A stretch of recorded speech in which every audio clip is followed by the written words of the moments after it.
Welcome to Frost Astrophotography.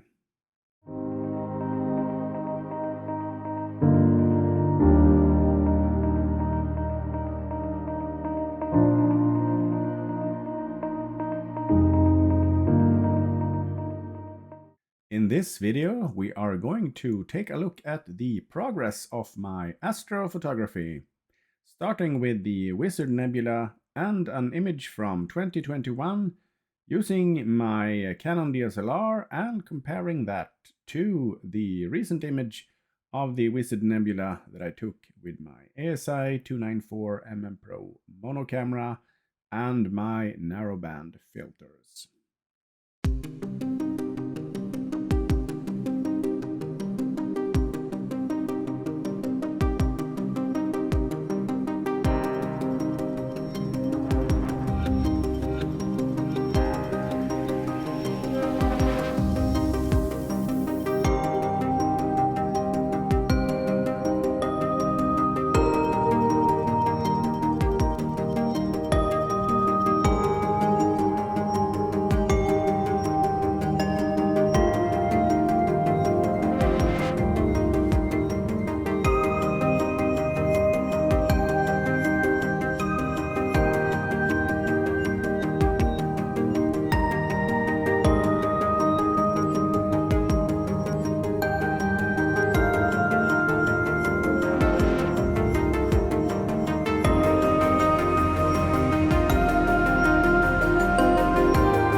So the Wizard Nebula, or SH2142 in the Sharpless catalog, is a diffuse nebula in the constellation of Cepheus.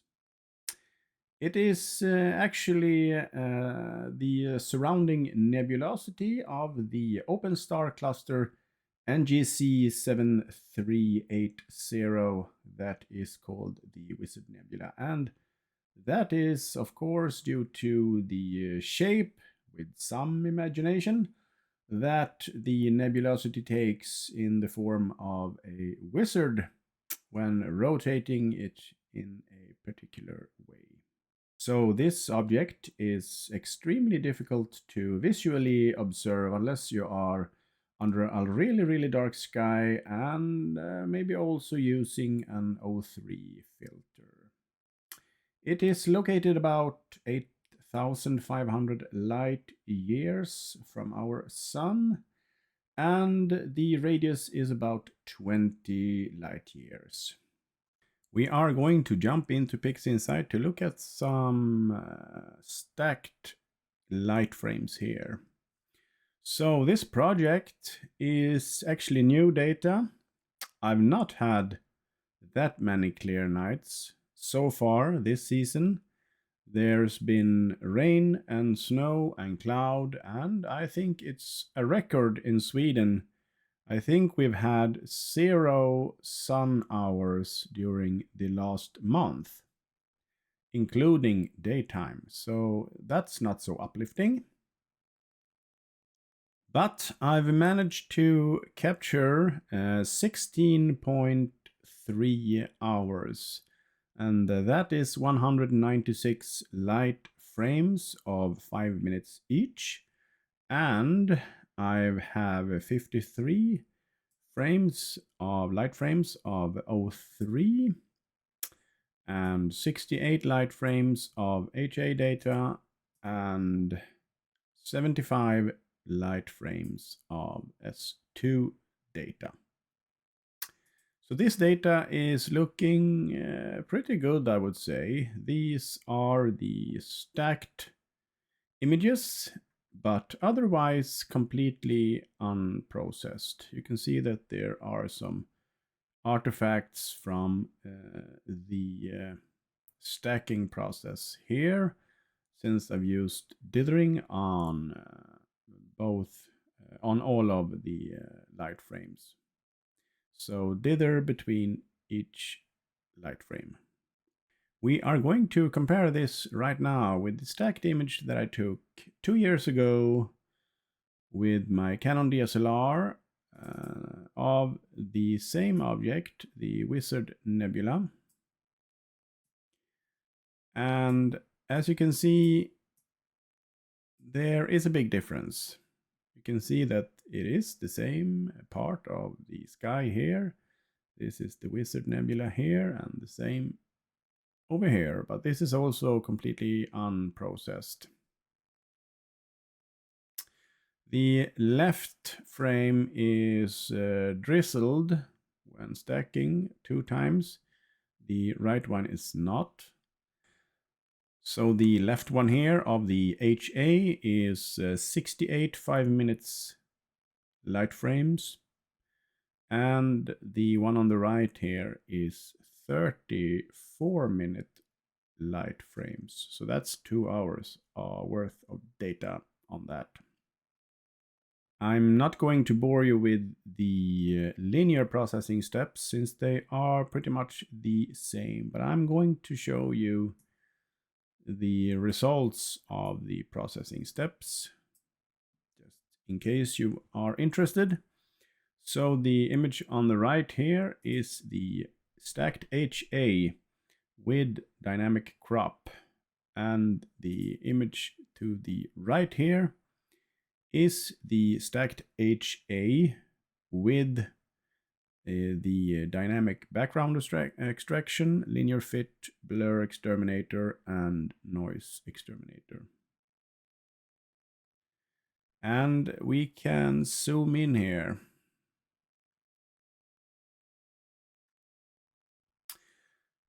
Just to take a look at the results, you can see that there is a dramatic improvement, I would say, on the image to the right here compared to the image on the left here, both in the stars here and in the details of the nebulosity here. So I really like the tools that are available today in PixInsight.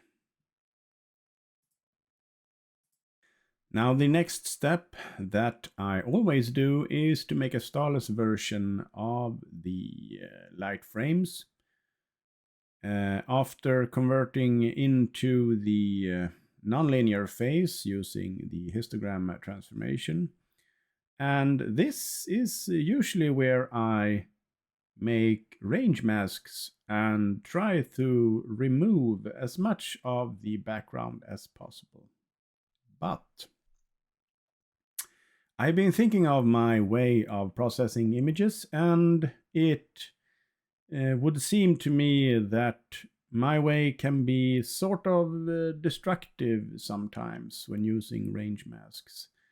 You risk removing a lot of gas and dust that should contribute to the image and not compete with the main nebulosity that I'm trying to capture. So you can see that in the S2 here, there is actually a lot of gas and dust and nebulosity all around in this image, not just on the actual wizard here.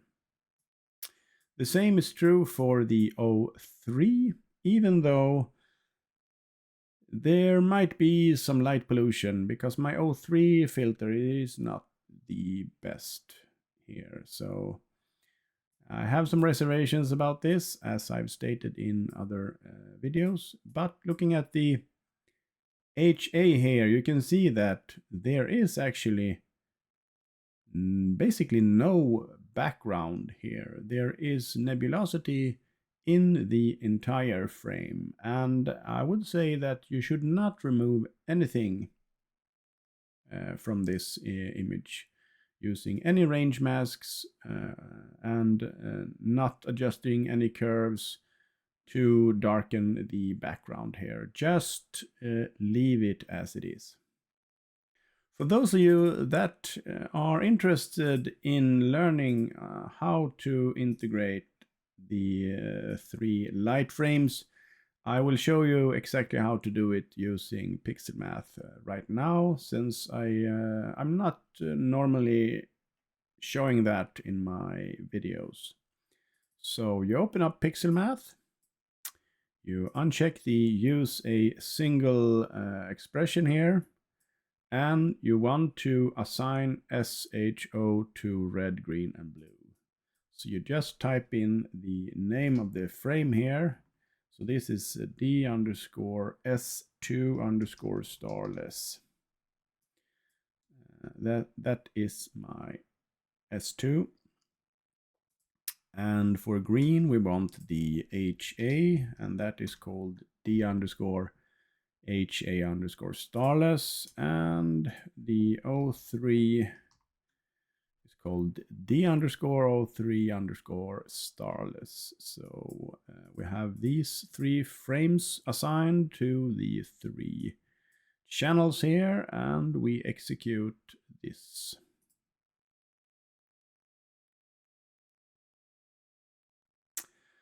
So that, ladies and gentlemen, has created this image, as you can see here, of the integrated SHO that you can start processing in the nonlinear phase.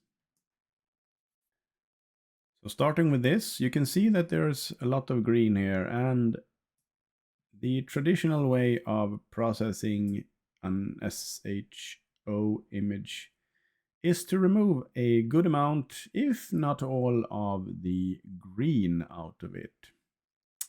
That can be done with the SCNR process in PixInsight, and I normally remove 80% of the green from the image.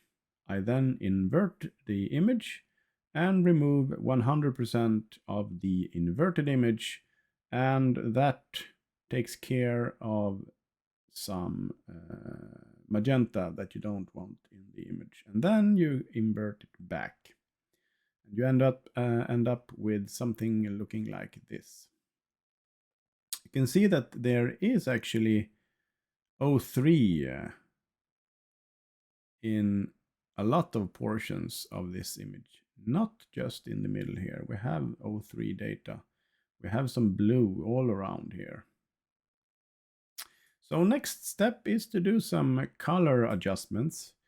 I normally create masks for cyan and yellow that let me manipulate the red, orange, and the blue using curves transformation, and only touch the areas that affect these colors. And then I start adjusting until I get a bit more brighter blue. As you can see here, it pops out just a little bit more, and also some of the orange in the image here in comparison to the one on the right there. Don't go too crazy on the adjustments here, because that will basically ruin the image, because in later steps we have more chances to adjust the colors. I then run some sharpening, and the multiscale linear transformation and the unsharp mask are 2 processes that I use for this. And when zoomed out, you might not notice much of it, but if you zoom in or in the overall feel of the image, you can see that there has been some sharpening here. And finally, I use TGV denoise to remove some of the noise in the nebulosity here in comparison to the one to the right here. Maybe not that visible with the YouTube algorithm and compression, but you can see a slight difference there. I actually had some fairly good data this time, so I think I was lucky with this object. After TGV denoise, I went through another cycle of color adjustments, making sure that the blue maybe sticks out just a little bit more, increasing the contrast between the lighter areas and the darker areas here, just bringing out this blue color slightly more. And then I ran the dark structure enhancement feature that is available in PixInsight as well. Just using the default, but it increases the, or enhances, I would say, the dark structures here. And there are a lot of dark structures in this object, so it is fairly good tool to use in PixInsight. And that basically concluded my processing in the nonlinear phase for this object, since I was not interested in doing any removal of anything or increasing, decreasing the background or anything like that. Just joining the SHO and adjusting the colors and sharpening and removing some of the noise in the image. And then I ended up with this image here. Earlier in my career, I would say, or in this hobby, I opted to use HA stars just because they were good looking, but they were very white, I would say. So recently I've opted to use SHO stars. So I combined the 3 star images that was created when I did the starless versions of the 3 filters. So this is the 8 SHO stars. I've ran through the normal SCNR process on the stars as well to align the colors with the starless image. I then slightly reduced the stars simply by using the histogram transformation, just to dial the stars down, ending up with this image here. That brings me to the last step in the processing, joining the starless image with the stars here. And for that, we are using pixel math as well. And this time we are using a single RGB K expression, and we are joining the stars with the starless image with this formula here. And that will produce the final image in a few seconds, ending up with something looking like this. And of course, I did make some final adjustments as well using the curves transformation here, because pixel math adds some brightness that you want to tone down a bit. And the final result of the Wizard Nebula SH2-142 in the Sharpless 2 catalog, 16.3 hours worth of data. Turns out looking like this. And of course, you are very eager to see, do we have a comparison with the image that I took 2 years ago, 2021, with my Canon DSLR. And here it is, 2 hours worth of data of the Wizard Nebula using my Canon DSLR 60D, and the same mount that I have now, even though it was not in my home observatory at the time. So this is what 2 hours look like with an unmodified Canon 60D DSLR in comparison to the ASI 294mm Pro 16 hours with narrowband filters. As you can see, there is a big difference just looking at the nebulosity in the middle here, of course. But I'm very happy with the progress that I've made during the past 2 years.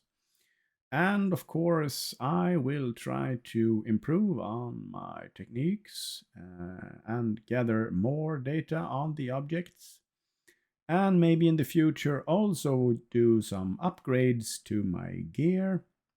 Purchasing maybe new filters, a faster telescope would be nice to really make use of the few hours that we have on clear nights here at 63 degrees north up in the northern part of Sweden.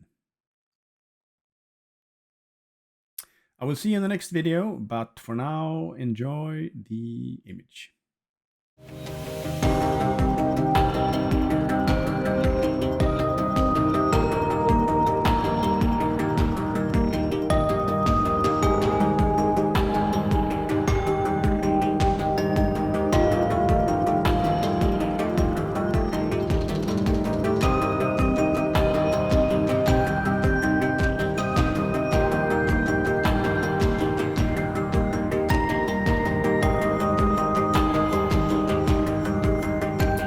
Thank you so much for watching this video, and as always, if you like it, please give it a thumbs up and consider subscribing to my channel if you're not already doing so. If you want to support the production of these videos, there is an option listed in the video description that you can use. Until the next video, I wish you have some clear skies.